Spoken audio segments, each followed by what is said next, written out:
How to create the WhatsApp account 2023.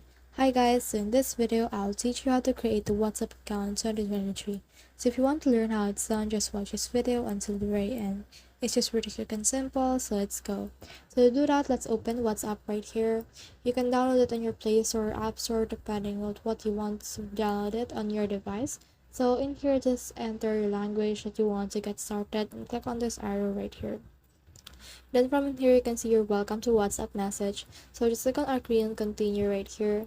And you can just put in here your phone number. After you have put in here your phone number, it will send you a code that will help you log in into WhatsApp. And after you have put in that code, you have now successfully created an account on WhatsApp. It's just as easy as that.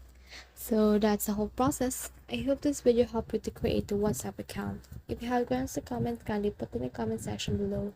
And if not, don't forget to subscribe and like. Thanks.